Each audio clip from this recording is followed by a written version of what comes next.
हरे कृष्ण आपण समस्त आपन चैनल कृष्ण दत्त को स्वागत। आज आम जाना श्रीमद भगवद गीता रे पाप कर्म संबंध रे भगवान कृष्ण कौन कहते। अध्याय 5 श्लोक नंबर 10 ब्रह्मण्याध्याय कर्माणि संगम त्यक्त्वा करोति यः लिप्यते न सपापेन पद्म पत्र विभांबसा।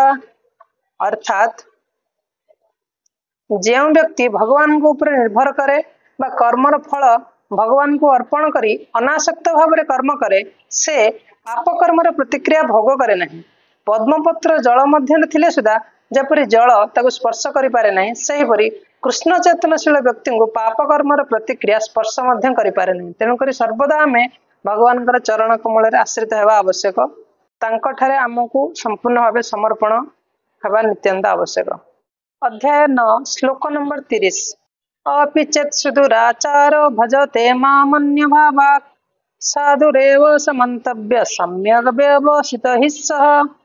अर्थात जदि कौनसी व्यक्ति अत्यंत दुराचारी हुए अर्थात अत्यंत हीन कार्य पाप कार्य करे एवं से यदि भगवान सेवारे नियुक्त हुए तेबे से साधु बोली विवेचित हेब कारण से उपयुक्त स्तर रे अवस्थापित होई अछि।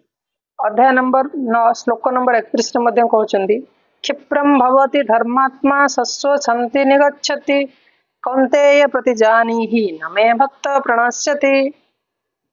जे भक्त से खूब शीघ्र धर्मात्मा हो जाए एवं स्थायी शांति लाभ करे। हे कुंती पुत्र मु ठीक रूपे यह घोषणा करुछि जे मोर भक्त कदापि ध्वंस हुए नहीं। प्रश्न मध्य उठी पारे जे तबे हीन कर्म लिप्त एक व्यक्ति किपरि एक शुद्ध भक्त होई पारे। दैव वशतः किंबा इच्छा वशतः सप्तम अध्याय कहुई जो दुरात्मा माने भगवान सेवा न करती से कौन उत्तम योग्यता नहीं।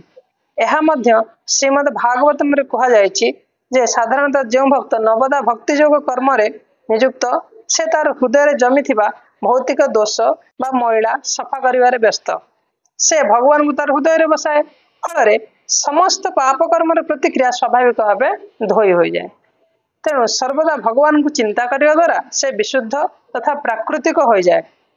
वेदवाणी अनुଯାयी जदि कहीं उच्च स्थिति तल को खसी आसे तेरे केतेक व्रत विधि पालन करी बा तपस्या करी निजको विशुद्ध करने को पड़ियो किंतु एठारे सेमिति कौन शर्त नहीं कारण भक्त सर्वदा परम पुरुष भगवान को स्मरण कर विशुद्धीकरण क्रिया बराबर तार हृदय संगठित होउछि। तेणु हरे कृष्ण कृष्ण कृष्ण हरे हरे हरे राम राम राम हरे हरे यही नाम संकीर्तन अखंड भाव में चलवा उचित। यह भक्त को समस्त प्रकार आकस्मिक पतन रक्षा करिवो। एही परि भाव में निरंतर समस्त प्रकार भौतिक दोषरु मुक्त हो पारे। तेणु यार सारांश यह जे आमे बा जेकोसी व्यक्ति जेते मध्य पापात्मा होई थाउ यदि से भगवान नाम को सर्वदा चिंतन स्मरण और भजन कला ताले से जेते बड़ पाप पापी होई थाउ बा जेते बड़ पाप कार्य करि थाउ से निश्चय मुक्ति पाइब। किंतु यार अर्थ यह नुहे जे आमे नाम को आधार करी आमे पाप कर्म लिप्त हवा ता नाम अपराध हो। हरे कृष्ण।